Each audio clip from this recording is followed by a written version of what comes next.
Sudah saatnya pemuda Kabupaten Probolinggo itu bangkit menjadi garda terdepan dalam hal event apapun. Terutama dalam event-event politik, pemuda wajib di depan. Cinta kepada desanya, cinta kepada daerahnya, cinta kepada bangsanya, bahkan negara Republik Indonesia. Nah, sehingga saya berpikir, pendidikan agama di Kabupaten Probolinggo ini perlu terfasilitasi, ya kan? Ya. Harus ada bentuk perhatian dari pemerintah kepada masyarakat pendidikan agama. Dengan kita masuk ke organisasi kepemudaan Partai Kebangkitan Bangsa, insya Allah para orang tua para orang tua yang menitipkan anak-anaknya untuk bergarda bangsa, insya Allah aman. Insya Allah aman. Karena kita pantau kegiatannya juga jelas. Dan pembelajaran terkait dengan politik kita bukan hanya teori, tapi langsung praktek. Karena nanti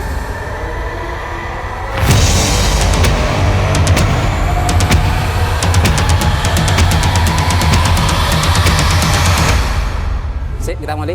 Assalamualaikum warahmatullahi taala wabarakatuh. Waalaikumsalam. Bismillahirrahmanirrahim. Alhamdulillahirobbilalamin. Allahumma sholli ala sayyidina Muhammad wa ala ali sayyidina Muhammad. Bertemu kembali bersama kami di channel Santri Sarjana. Bagi Anda yang baru tonton, jangan lupa like, subscribe, dan komen serta berikan komentar terbaik. Bagi Anda yang memiliki komentar terbaik akan mendapatkan giveaway dari kami, yaitu berupa flash disk 32 GB yang dipersembahkan oleh Toko Barakatek, toko elektronik yang ada di Tanjung Beton. Oke teman-teman, sahabat, kali ini kita kembali kedatangan tamu spesial kita di channel Santri Sarjana. Beliau adalah tokoh muda yang ada di Kabupaten Probolinggo, salah satu anggota DPRD yang ada di Kabupaten Probolinggo. Mungkin sebagian teman-teman sudah tidak asing lagi dengan wajah beliau, sosok beliau yang ganteng dan masih muda. Beliau bernama Mas Usman Muhtadi Esos. Assalamualaikum. Waalaikumsalam. Sehat? Alhamdulillah. Kita lebih enak menyapa Cak Usman atau Pak Usman ini? Karena saya masih muda, jangan Bapak lah. Jangan Bapak ya. Saya biasa dipanggil Mas gitu. Mas Usman ya. Jadi lebih akrab dipanggil Mas Usman apa Mas Muhtadi? Mas Usman. Mas Usman ya. Jadi pertama-tama saya ucapkan banyak terima kasih ya Mas Usman karena sudah berkenan hadir di channel Santri Sarjana.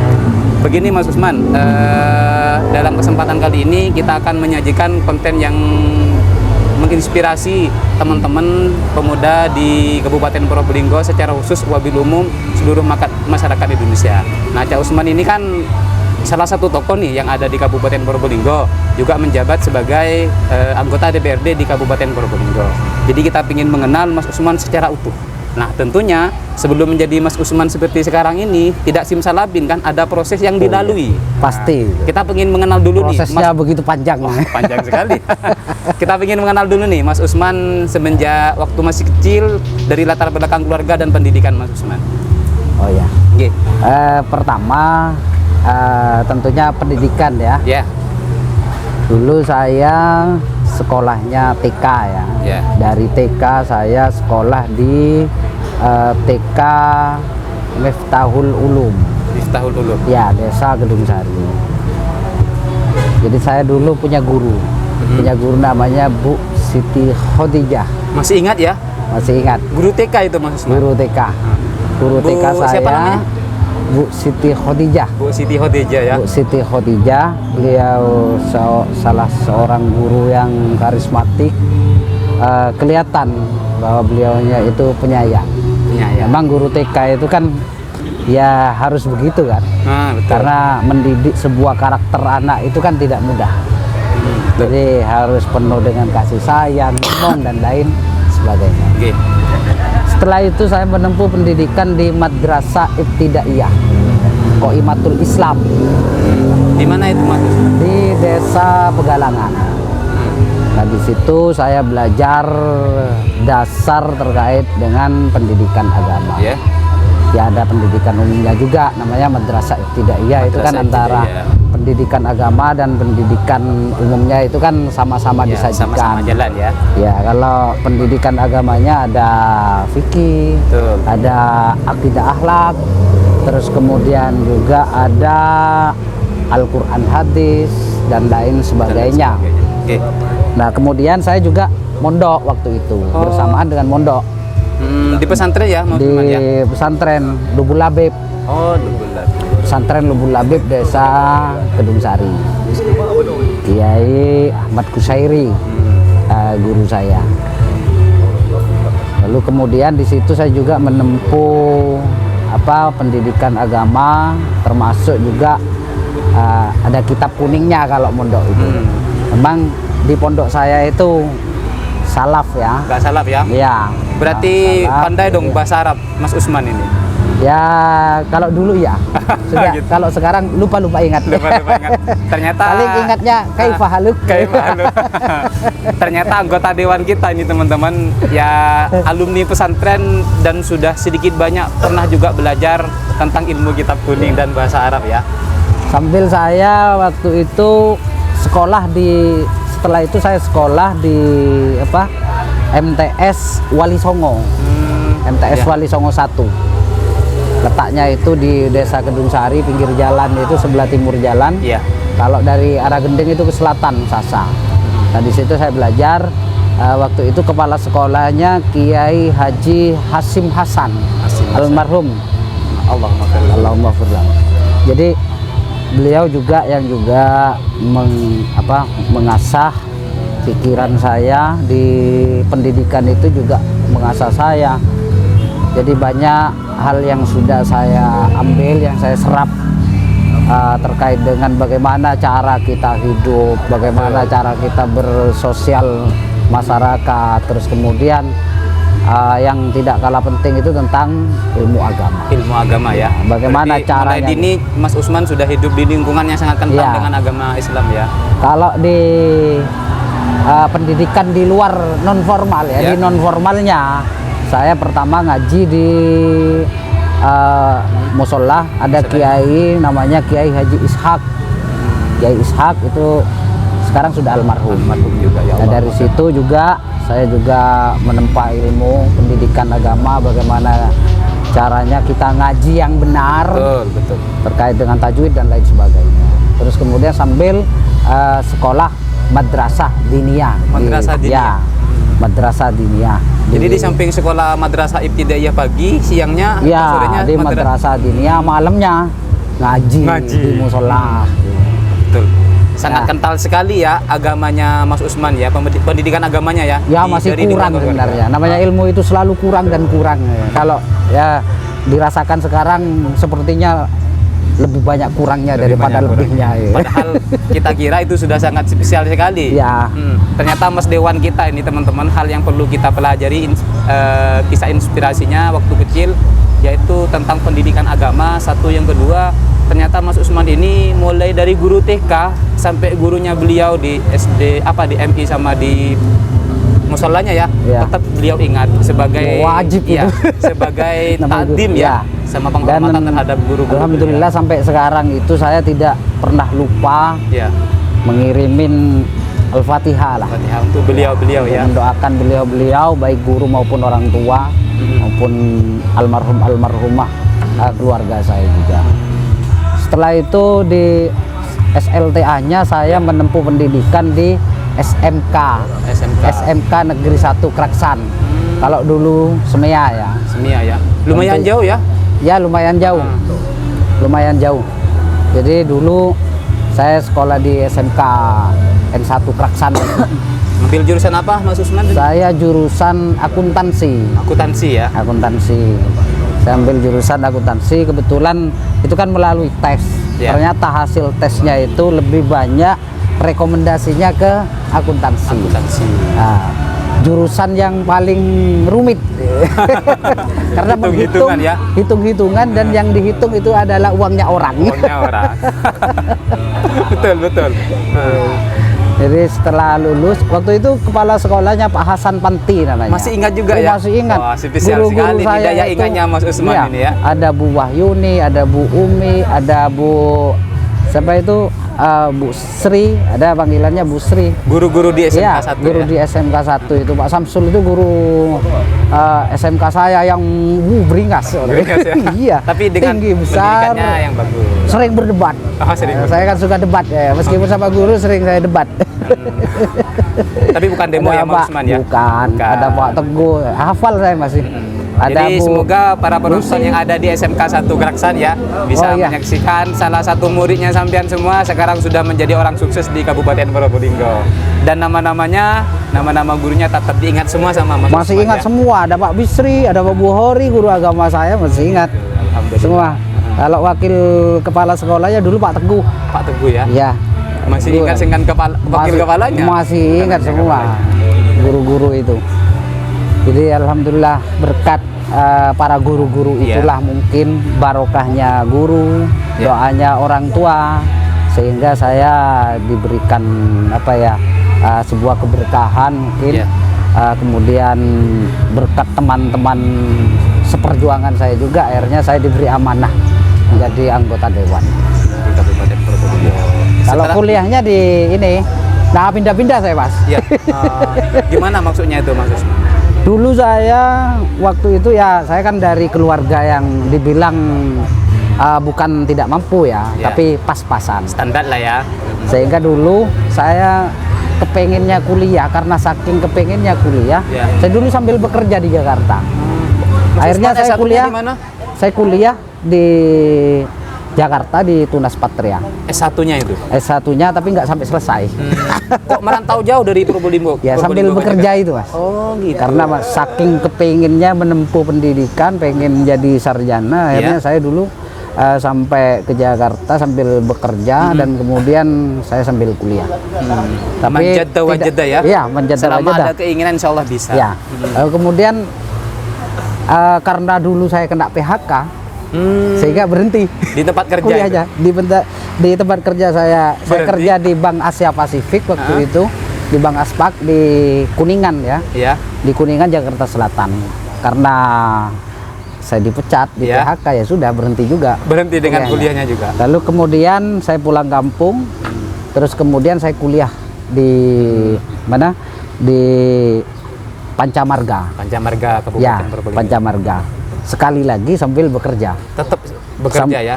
Nah, akhirnya karena memang tidak ada perusahaan yang bisa menampung saya, akhirnya saya bekerja sendiri dengan cara berdagang. Dulu berdagang apa Mas? Berdagang sepeda motor, Oh gitu. iya, berdagang mobil, Kendaraan ya? iya, berdagang kendaraan akhirnya.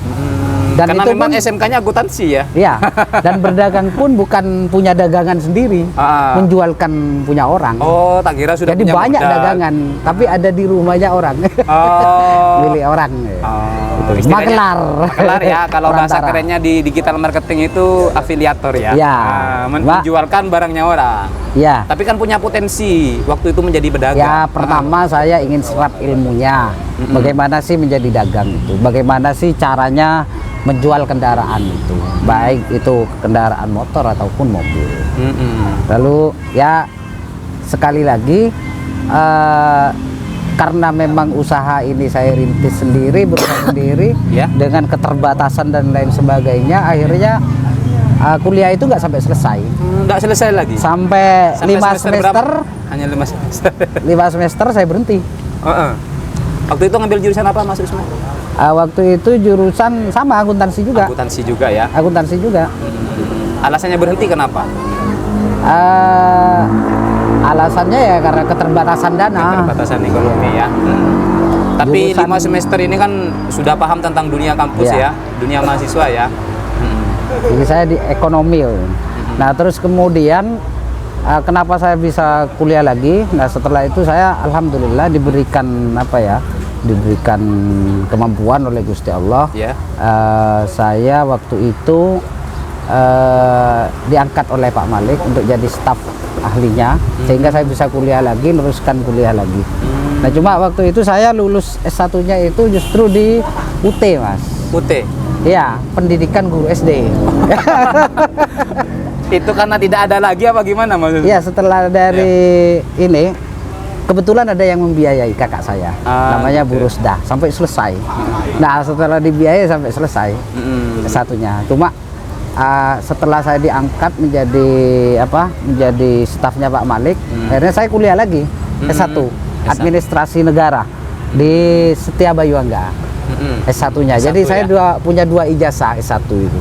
S1 tadi punya 2 ya? Iya, Nah. S1 UT Malang, Mm-mm. kemudian S1 di Setia Bayuangga. Di Jadi punya 2. Nah, ini bukti ijazah. teman-teman. Jadi selama kita punya keinginan untuk menimba ilmu, mencari ilmu, terutama mau kuliah, permasalahan ekonomi itu bukan permasalahan yang bisa menghalang untuk meraih cita-cita. Betul. Contohnya Mas Usman. Harus manjadda seperti kata sampai tadi. Sudah habis berapa kampus? Tapi yang tak kalah penting itu adalah bagaimana kita mampu melawan keterbatasan yang kita miliki itu. Betul. Sehingga menjadi sebuah energi kekuatan besar ya. Lanjut Mas Usman. Setelah itu tahun 2000 berapa itu? Tahun 2019 saya ikut kontestasi pemilihan Ya. pemilihan Anggota dewan ya. anggota dewan. Alhamdulillah waktu itu saya belum terpilih. Nah karena ada sesuatu halangan dan lain sebagainya, akhirnya ada yang di PAW, saya lah penggantinya. Direkomendasi oleh partai ya. Ya, berdasarkan perolehan juga. Perolehan suara. Perolehan Ada suara, tata tertibnya suara ya. terbanyak kedua. Bukan hanya Undang-undang. rekomendasi kan? Undang-undang. Ada undang-undangnya. Ya, berdasarkan undang-undang pemilu.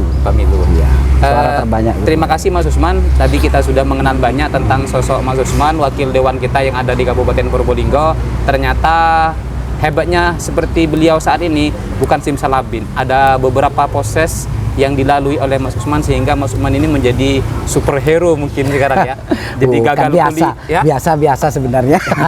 Jadi gagal kuliah, pindah kampus ya. Iya, Cari iya. ekonomi untuk Luar biaya biasa kuliah itu. itu sudah dilalui sendiri sejak dini dulu ya. Sehingga itu sudah menjadi hal biasa dalam kehidupan. Karena memang background orang tua saya itu tadi pas-pasan. pas-pasan ya. Jadi artinya memang bukan orang tua saya bukan orang kaya. Orang Apa itu, tajir untuk menyekolahkan anak-anaknya waktu itu masih menempuh pendidikan juga di Nurul Jadid waktu itu. Orang tua? Kakak saya itu 4 perempuan semua ini. Ya. Jadi 3 orang itu mondok di Di Nurul Jadid.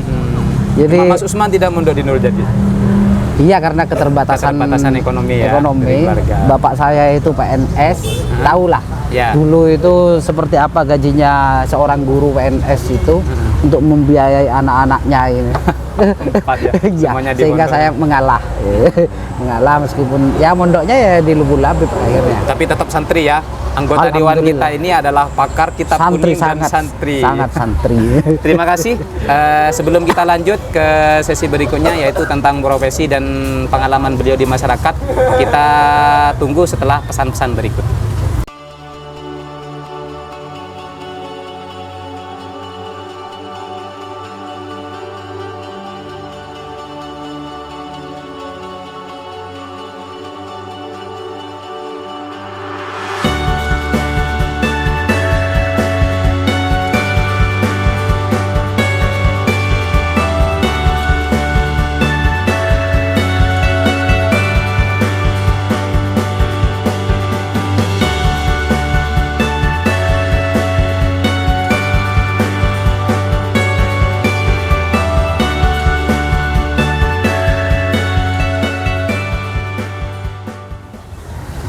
Terima kasih tetap bersama kami di channel Santri Sarjana.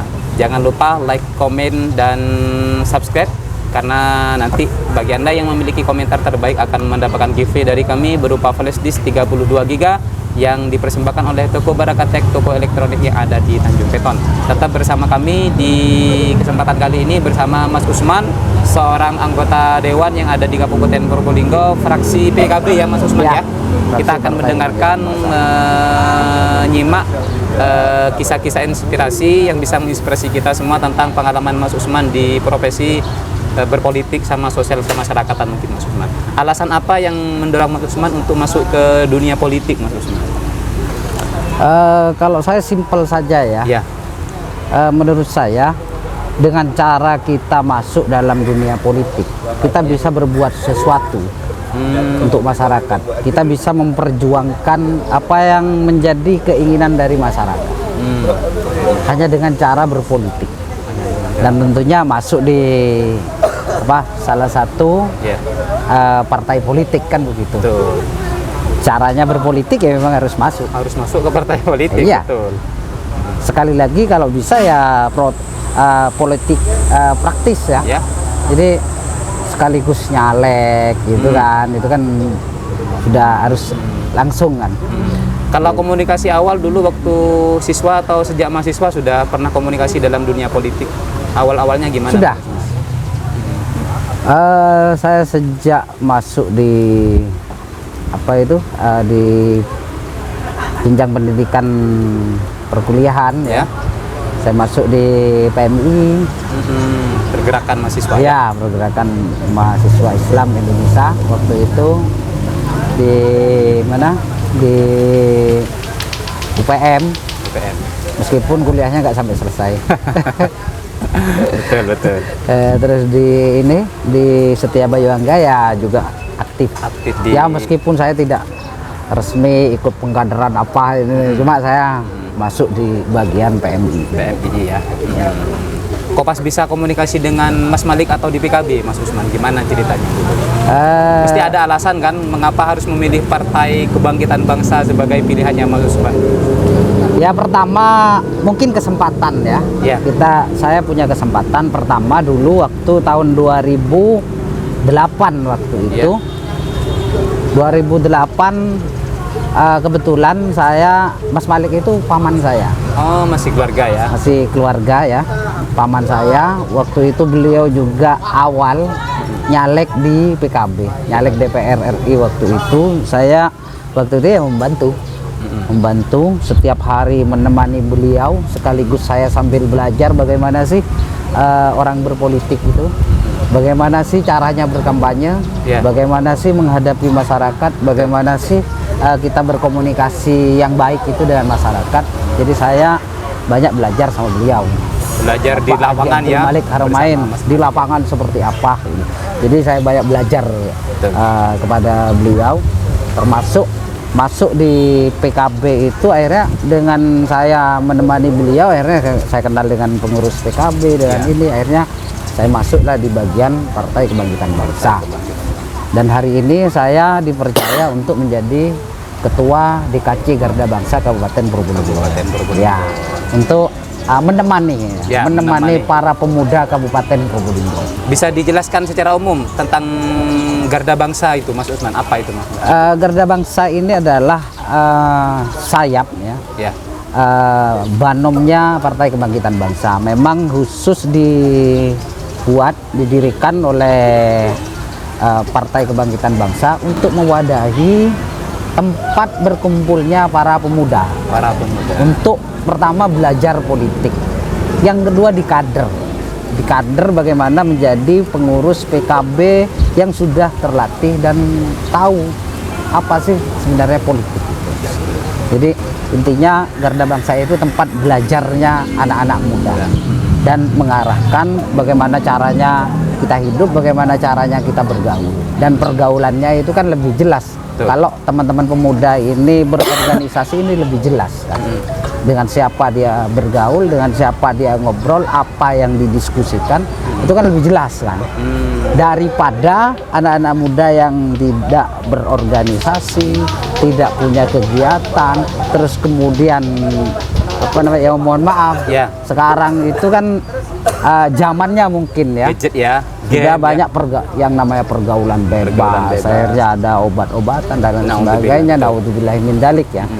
Dengan kita masuk ke organisasi kepemudaan Partai Kebangkitan Bangsa, insya Allah para orang tua para orang tua yang menitipkan anak-anaknya untuk bergarda bangsa, insya Allah aman. Insya Allah aman. Karena kita pantau kegiatannya juga jelas. Dan pembelajaran terkait dengan politik kita bukan hanya teori tapi langsung praktek. Karena nanti di event-event pemilu di event-event baik itu pemilu maupun pilkada, kita juga terlibat langsung kan begitu.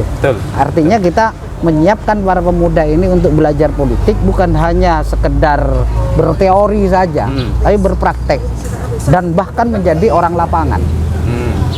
Dalam kepemimpinan saya ini bukan hanya sekedar menjadi banom PKB.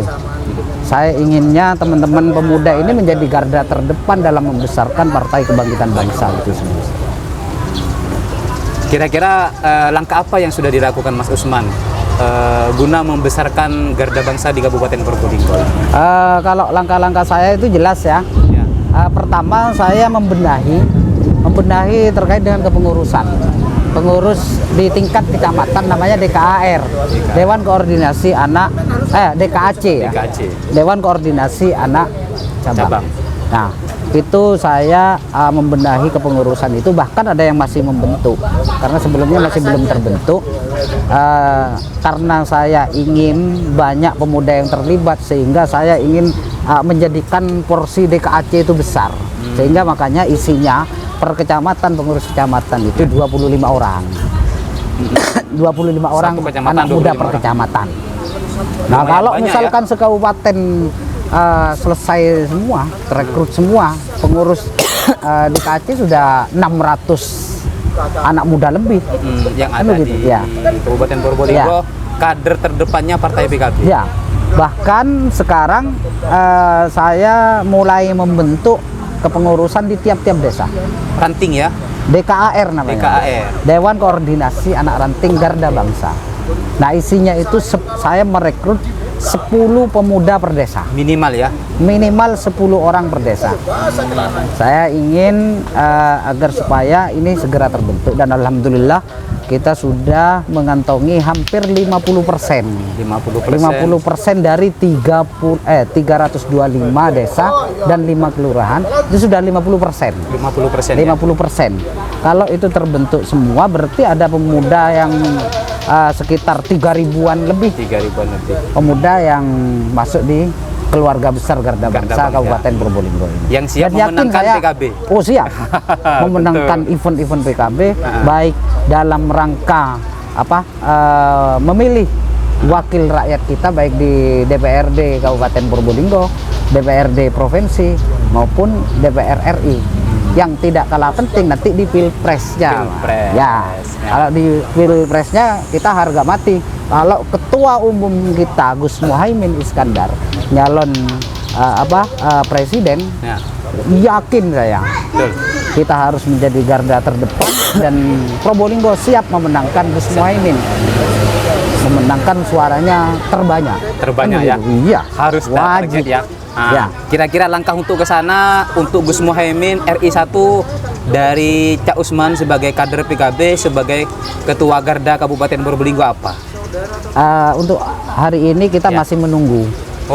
Kita masih menunggu instruksi dari DPP. Yang kedua, kita menunggu apakah beliaunya ikut kontestasi atau tidak. Kita sekarang mendoakan Gus Muhaimin agar supaya ikut dalam kontestasi mencalonkan calon presiden 2024 itu.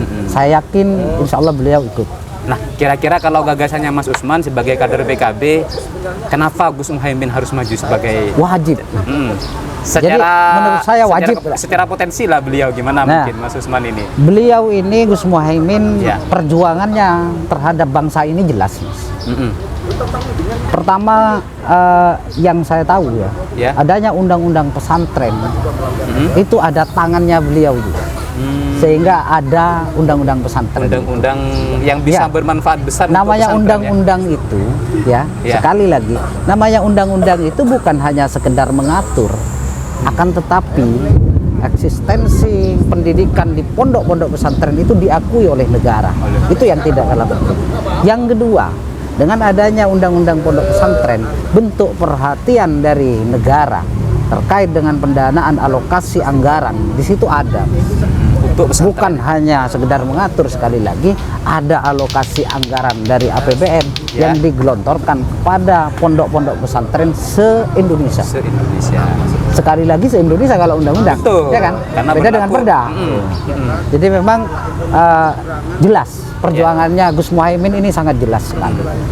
Banyak hal lain termasuk Hari Santri. Hari Santri. Dia berkat PKB juga itu. Siapa ketuanya? Gus Muhaimin. Gus Muhaimin. Gus Muhaimin. Sekali lagi adanya apa namanya Hari Santri itu, peringatan Hari Santri itu ya Gus Muhaimin sebagai panglimanya santri, Panglimanya iya, santri.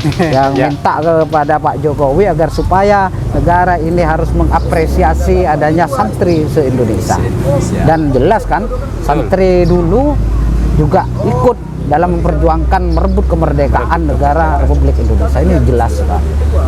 Berarti menurut sudut pandang Mas Usman, Gus Muhaimin itu sudah sangat cocok untuk maju Iya. sebagai RI 1 ya. Ini belum jadi presiden sudah berbuat kepada Indonesia. Apalagi jadi presiden. Apalagi jadi presiden. Sementara Begitu kan? informasi yang diketahui oleh Mas Usman ini proses koalisi dan beberapa lobby gimana Wah, terkait PKB? itu urusan pusat. Urusan pusat. Iya, saya biarkan di daerah saja. Saya menunggu instruksi sam'an wa ta'atan dari DPP. Nanti dapat perintah apa kepada ketua DPC, kita sebagai pasukan saja. Sebagai pasukan Ya. akan selalu siap ya. Akan dengan selalu siap. mengerahkan anggota garda yang sudah disiapkan dari Siap. kecamatan sampai ke ranting. Saya memang khusus menyiapkan untuk pemenangan Gus Muhaimin Terutama dan Pilbub. Pilbub. Nah, itu penting itu. penting. Ya, itu tidak kalah penting. Tidak gitu kalah ya. penting juga. Mas Malik Haramain ya. Ya, ketua saya Gus Malik. Gus Malik, insya Allah bagi kami Ya. Gus Malik itu bukan hanya karena dia ketua DPC saya, Iya. tapi melihat dari pengalaman beliau, ya kan, pendidikannya beliau, kebijakannya beliau, menurut saya layak untuk dipersembahkan kepada masyarakat Kabupaten Probolinggo. Layak sekali. Untuk Dan memimpin saya yakin ketika beliaunya memimpin Kabupaten Probolinggo, yakin saya Probolinggo akan berubah semakin lebih baik lagi. Yakin sekali. Gimana slogannya itu?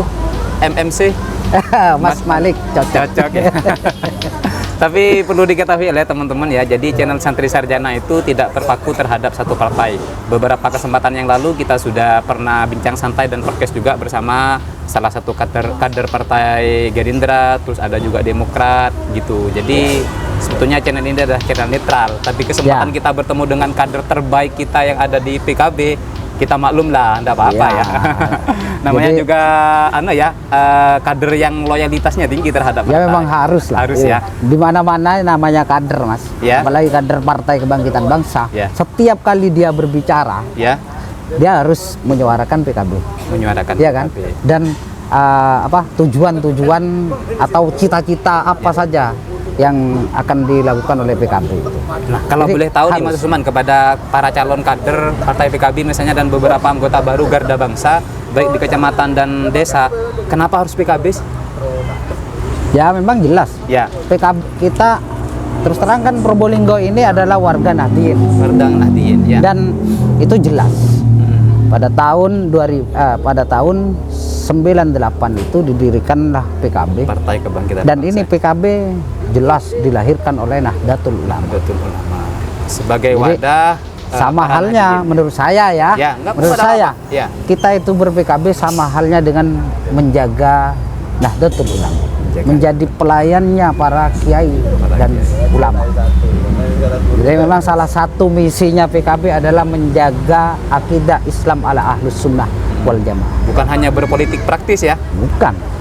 Jadi kalau kita mau berahlus sunnah berjamaah serta kita ingin berpolitik, PKB pilihannya. Dan PKB juga jelas.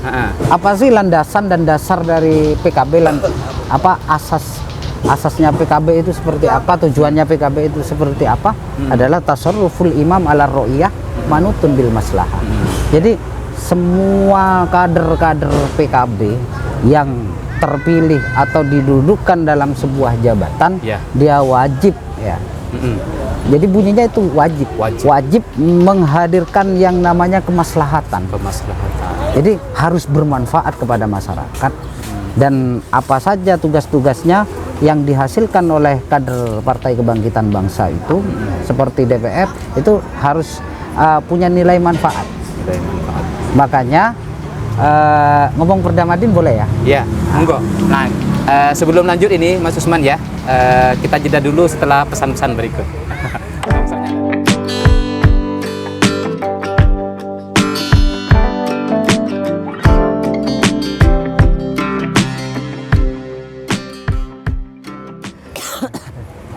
Terima kasih tetap bersama kami di channel Santri Sarjana. Kita akan lanjut berdiskusi tentang profesi beliau di DPRD Kabupaten Probolinggo fraksi PKB.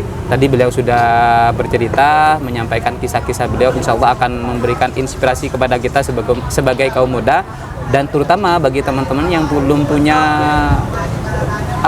wadah untuk menyalurkan gairah berorganisasi serta berpolitiknya, terutama menyambut tahun 2024, silahkan bergabung bersama Mas Usman di Garda Bangsa di Kabupaten Probolinggo ya.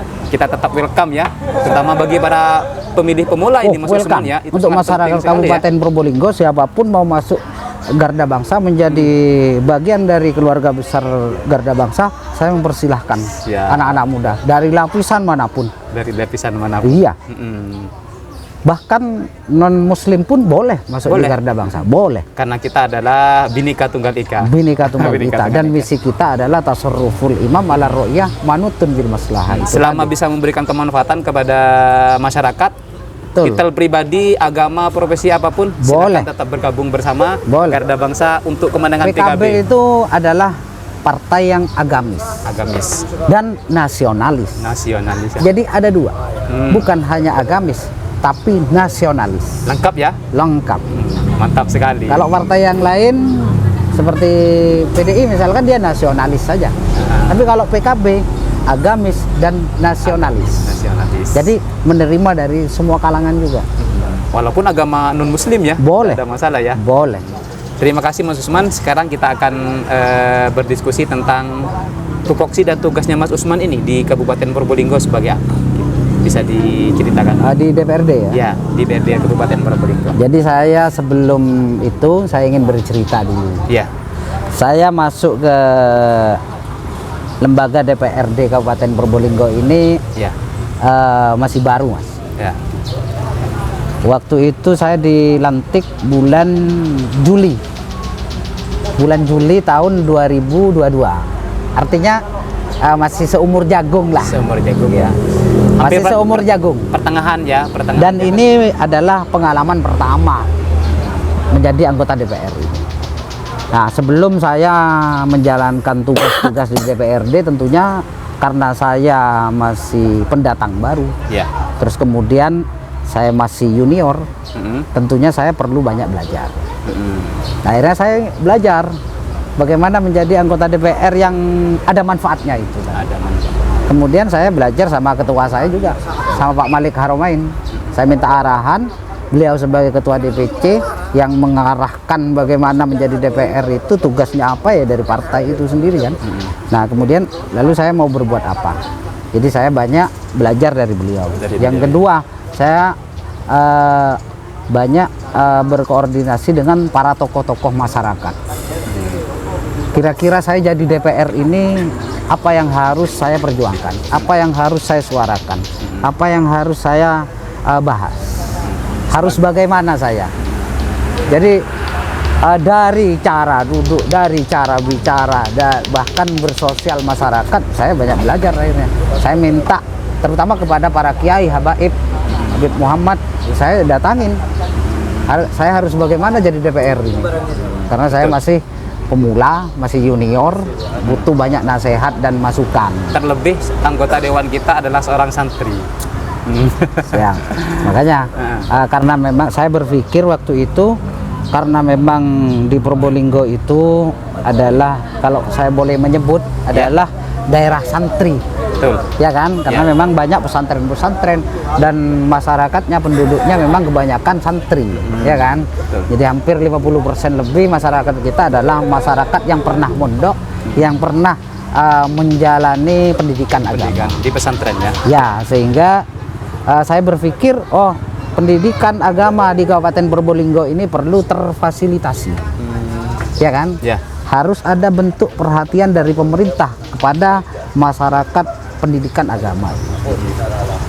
Nah, sementara ketika saya cek peraturan daerah terkait dengan pendidikan agama itu masih belum ada. Di Kabupaten Probolinggo. Di Kabupaten Probolinggo itu belum ada. Nah, akhirnya saya sowan kepada para kiai, ustadz, guru-guru Madin. Akhirnya mereka punya inisiatif, Ya. punya pendapat agar supaya di Probolinggo itu harus ada yang namanya perda tentang pendidikan agama. Perda apa namanya itu? Mereka menyebutnya Perda Madin. Oh, Perda Madin ya. Ya, karena saya punya sedikit Ya. punya kewenangan bersuara, sedikit punya kesempatan untuk menyampaikan apa yang menjadi aspirasinya para tokoh-tokoh itu, ya saya suarakan dalam bentuk PU, pandangan umum Partai Kebangkitan Bangsa. Akhirnya saya minta kepada pemerintah Kabupaten Probolinggo harus ada bentuk perhatian khusus kepada pendidikan agama yang ada di Kabupaten Probolinggo, khususnya non formal, seperti madrasah diniyah. Ya. TPQ ya. Ya, jadi akhirnya saya masukkan PU itu, saya bacakan di depan, saya sendiri yang baca. Waktu Usman itu sidang ya? paripurna itu, waktu itu masih awal-awal ya. Ketika baca itu ada gemetar-gemetarnya, Deg-deg sedikit ya. Iya. Tapi kan pengalaman. Tapi ini kan amanah dari rakyat, harus tetap saya dijalani. suarakan. Ya termasuk bukan hanya Perda Madin saja, termasuk yang saya minta itu kesulitan-kesulitan pupuk ini pemerintah wajib hadir, ya kan? Pemerintah wajib hadir terkait dengan pengadaan pupuk ini. Apa sebenarnya yang menyebabkan sulitnya pupuk itu? Itu juga saya suarakan. Termasuk juga pelayanan dari pemerintah desa. Masyarakat kita 90% hidupnya di desa. Siapa yang melayani? Adalah perangkat desa dan kepala desa. Ayo kesejahteraannya kepala desa dan perangkat desa ini diperhatikan. Dengan cara apa? Naikkan dong gajinya, naikkan dong honornya. Betul. Sementara kabupaten lain sudah ada yang 4 juta gaji kades itu. 4 juta ya? Iya. Di Probolinggo masih? Sementara di Probolinggo hanya 2.400.000. Kalau perangkat desanya hanya 2 juta. 2 juta, Masya Allah. Ini sudah harusnya minimal standar UMR lah. UMR kita kan 2.553.000. Jadi itu juga saya suarakan. Itu sudah disuarakan sama Mas Usman di sidang paripurna ya? Di sidang paripurna. Nah, ini angin segar ya bagi para aparatur di desa ya? Ya, ya mudah-mudahan didengarkan. Kalau tidak didengarkan 2024 insya Allah. 2024, ya. Tetap berjuang untuk tetap berjuang untuk masyarakat. Ya, untuk masyarakat kan. Ya, betul. Yang melayani masyarakat kita 90% dari 1 juta sekian itu adalah perangkat desa dan kepala desa. Dan kepala desa. Makanya ayo dong perhatikan mereka. Biar dalam melayani masyarakat mereka lebih maksimal. Betul. Nah, dari beberapa permintaan kita yang diangkat di DPRD, alhamdulillah Perda Madin itu didengarkan oleh masyarakat. Ini awal mulanya, Mas ya. Ketika PU itu muncul ya, saya munculkan di pandangan akhir PKB, kemudian saya masukkan ke media online, bahkan ke sosmed, ditangkaplah, ya kan? Ditangkaplah oleh para guru-guru Madin itu, guru-guru madrasah dini. Nah, ada namanya organisasi namanya FKDT, Forum Komunikasi Madrasah Diniyah dan Takmiliyah. Nah, beliau telepon saya waktu itu. Saya ingin mengundang panjenengan karena saya bersuara di media online itu. Akhirnya saya ingin mengundang panjenengan. Kita mau mendengarkan secara langsung seperti apa sih Perda Madin itu. Terus keseriusannya seperti apa dalam mengawal itu. Akhirnya saya datangin waktu itu, saya ditemui oleh ketua-ketua PAC se-Kabupaten Probolinggo dan pengurus DPC FKDT se-Kabupaten Probolinggo. Nah, akhirnya waktu kita membahas terkait Perda Madin ini, akhirnya harus begini dan lain sebagainya, muncullah ide kita audiensi di DPRD. Akhirnya kita audiensi di DPRD waktu itu, yang hadir bukan hanya FKDT, dari Muslimat ya, dari PC Muslimat NU kota dan kabupaten, kota Kraksan maksudnya, itu datang, dari PCNU kota, Kaksan dan kabupaten itu Hadir juga juga, hadir, bahkan dari Kemenak juga hadir yang ikut mendukung adanya ini. Akhirnya audiensi di DPRD, termasuk RMI juga datang. Oh, Ya, datang alhamdulillah. Dari RMI ini yang luar biasa menurut saya, ya kan? Ya. RMI ini yang mendukung luar biasa, menjelaskan bahwa pentingnya pendidikan agama itu seperti apa, Ya. dan selama ini belum terfasilitasi dengan baik. Dari RMI juga yang ngomong, termasuk dari FKDT-nya juga menyuarakan itu. Alhamdulillah di DPRD waktu itu bersepakat untuk menerima dan membahas secara serius adanya Perda Madin. Perda Madin. Memang penting, Mas. Sudah nyampe di mana itu, Mas Usman? Hari ini dengan diterimanya itu, ini sudah masuk di Propam Perda, Mas. Oh, Jadi sudah masuk di program pembuatan peraturan daerah. Artinya ini bukti keseriusan dari dari DPRD, dan ini menjadi perda inisiatif teman-teman anggota DPR. perda baru ya? Iya. Di Kabupaten Perda Probolinggo baru. akan ada Perda Madin Ya. yang fokus mengurusi tentang pendidikan agama di Kabupaten Betul. Probolinggo. Kita doakan semoga perda ini betul-betul disahkan dan ini akan menjadi angin segar kepada guru-guru dan Betul. pengelola pendidikan agama yang ada di Kabupaten Probolinggo. Kita tetap dukung Mas Usman bersama teman-teman DPR yang lain. Semoga sukses. Amin. Dan di ACC. Betul. Setelah itu nunggu apa berarti Mas Usman? Jadi ini sebelum menunggu itu ya, Ya? saya juga ingin menjelaskan. Masyarakat ini kadang kan, apa sih gunanya perda? Kan begitu Ya, kan? betul. Apa sih gunanya perda? Perda ini sangat penting. Pertama, Ya. bentuk pengakuan dari pemerintah Kabupaten Probolinggo.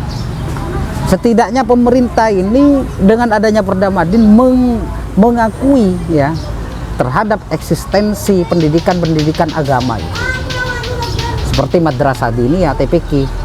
Ini diakui eksistensinya, dan kemudian ada bentuk perlindungan Secara hukum ya. secara hukum dan sah menurut hukum. Yang kedua, Mas, yang juga tidak kalah penting mengenai keberlanjutan dari pendidikan agama itu. Betul.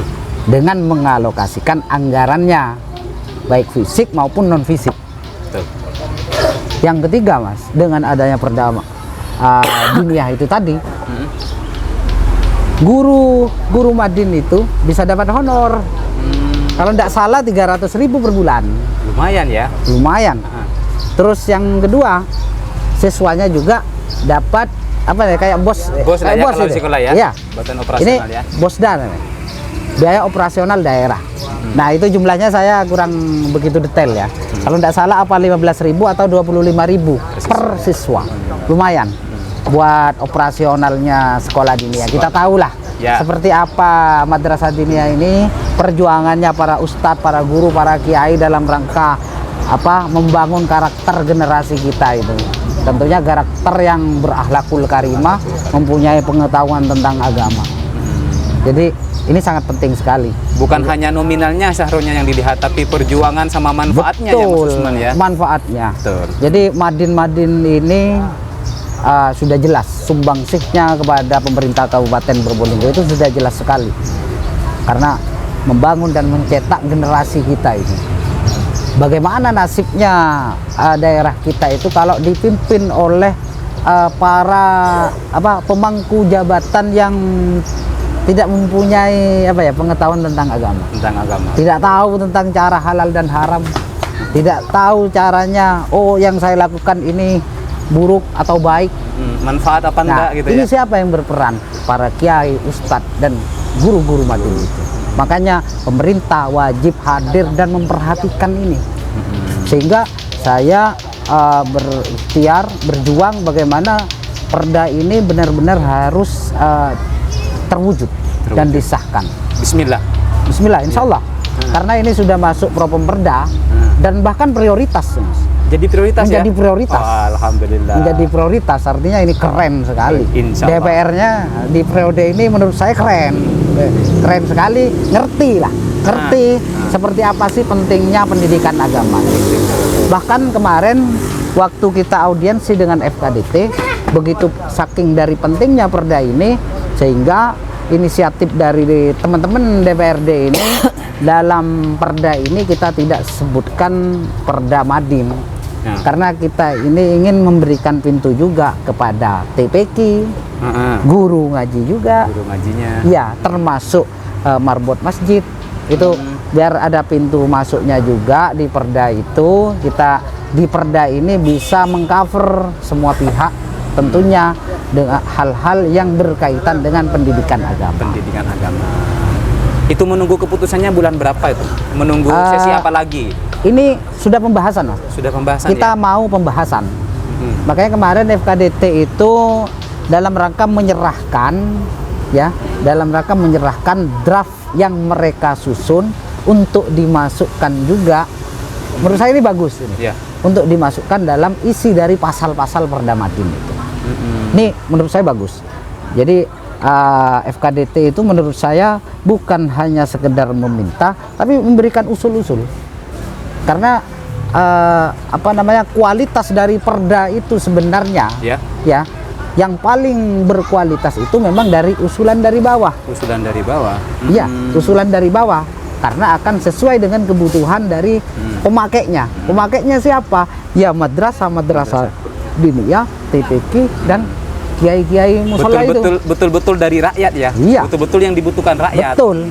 Kita doakan semoga ini cepat terrealisasi karena ini akan memberikan kebahagiaan yang penuh serta wujud perhatiannya pemerintah terhadap perkembangan dan kelestarian lembaga pendidikan agama yang ada di kabupaten. Insya Allah bulan Maret ini sudah dibahas. Masuk sidang ya? Ya, sudah dibahas bulan Maret. Targetnya ini sebelum PAK. Kenapa sebelum PAK? Jadi sebelum PAK ini sudah disahkan menjadi perda. Karena setelah kita masuk di PAK ya, ini alokasi anggarannya akan dimasukkan di PAK ini tadi. Perubahan APBD. Untuk tahun 2023 untuk ya? tahun 2023 insya Allah mohon doanya kepada masyarakat Kabupaten Probolinggo, kepada para kiai, para ustadz, para guru-guru madrasah diniyah. Saya mohon doanya mudah-mudahan ini lancar ya, dan sesuai dengan harapannya para bapak dan ibu sekalian. Insya Allah. Sehingga ini langkah kami dan perjuangan kami ya bukan hanya saya ya, tentunya semua pihak, teman-teman anggota DPR dari beberapa fraksi dan menerima dan mendukung ini. Kalau PKB sendirian tidak mungkin juga. Betul. Tapi bahwa yang punya inisiatif, yang mendorong dengan gigih agar supaya ini memang kami dari PKB ya. Dari PKB. Alhamdulillah. Semoga membuahkan hasil yang Insya baik. Allah. Ini menurut saya ya. Katanya Pak Ketua DPC saya, jadi DPR itu harus ada nilai manfaatnya.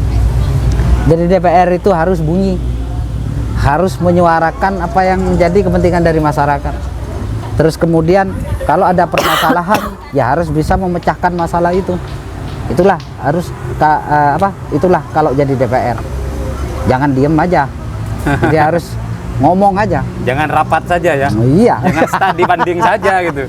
Manfaat untuk masyarakat minim misalnya. Jadi memang studi banding itu ya penting, Mas. Iya. Studi banding itu memang penting. Kita kunjungan ke daerah yang lain biar kita tahu daerah-daerah yang maju itu sebenarnya ini kok bisa maju. Kenapa? Ada apanya? Oh, ternyata yang dilakukan ini. Nah, itu yang menjadi penting. Betul. Jadi termasuk Perda Madin ini tentunya DPRD akan melakukan kunjungan kepada kabupaten atau kota yang punya Perda Madin. Sementara di Jawa Timur ini yang punya Perda Madin itu dari 38 kota dan kabupaten itu sudah 32 kota kabupaten sudah punya perda. Yang 6 kota kabupaten ini masih belum punya, termasuk Probolinggo. Makanya saya awali. Ini wajib ada ini. Wajib ada ya. Dasarnya adalah kabupaten kota yang lain ini sudah punya. Kenapa kita masih belum punya? Wajib ada ini. Bukan hal baru sebetulnya. Bukan hal baru. Tapi Kabupaten Probolinggo belum melakukan. Punya. Ini yang tidak kalah penting kata saya itu setidaknya pemerintah ini mengakui, memberikan perlindungan terhadap eksistensi madrasah diniyah atau pendidikan agama yang ada di Kabupaten Probolinggo. Insya Allah mudah-mudahan 2023 Perda Madin ini akan disahkan, kita wajib bangga, kita bersyukur kepada Allah Subhanahu wa taala. Kalau bukan atas kehendaknya, mana mungkin bisa juga, ya kan? Nah, tapi kan usaha sekuat tenaga harus. Ini adalah bentuk ikhtiar karena Allah menghendaki, akhirnya semua fraksi menerima.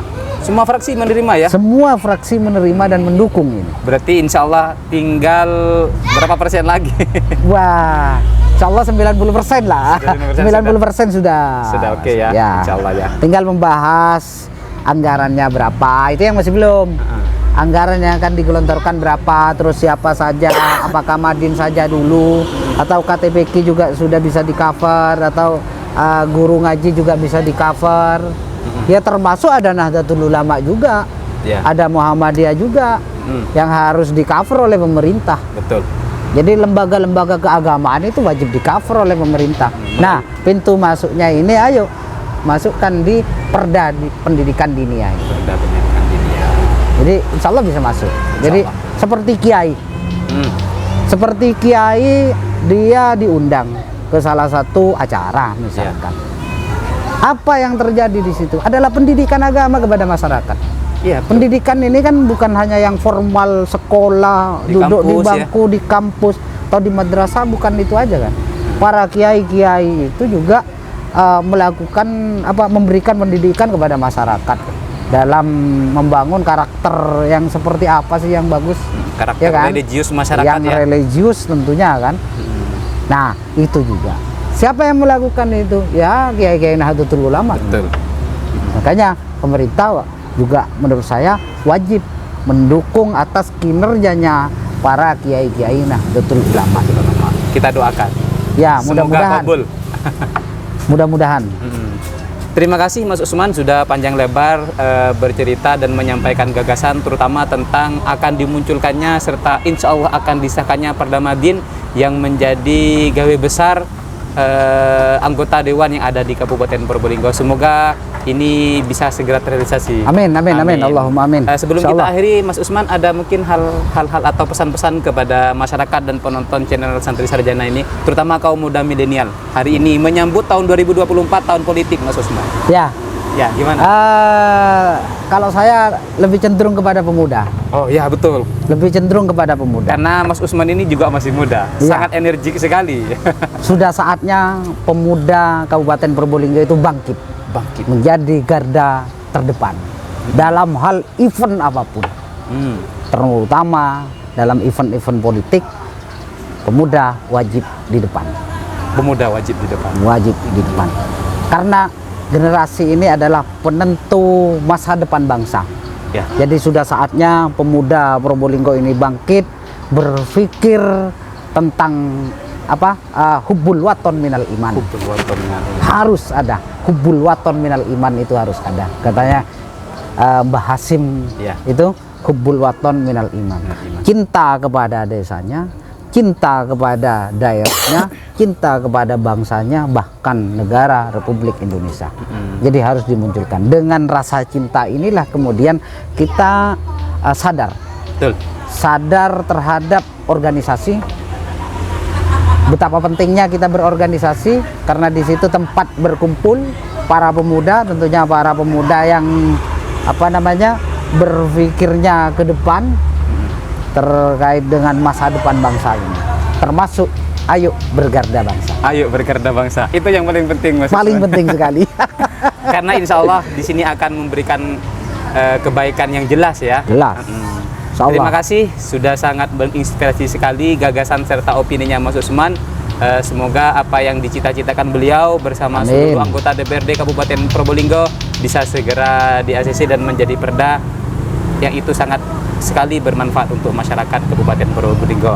Terima kasih Mas Usman sudah panjang lebar bercerita hadir di channel kami. Bagi Anda yang baru tonton jangan lupa like dan subscribe teman-teman. Insya Allah channel ini akan memberikan selalu kemanfaatan untuk kita semua. Terakhir Mas Usman ya, nanti kalau kita bilang Santri Sarjana, moto kita Excellent Life. Excellent Life. Iya, Excellent Life. Terima kasih, itu saja dari kami. Semoga bermanfaat. Santri Sarjana, Excellent Life. Wassalamualaikum warahmatullahi wabarakatuh. Ya ini.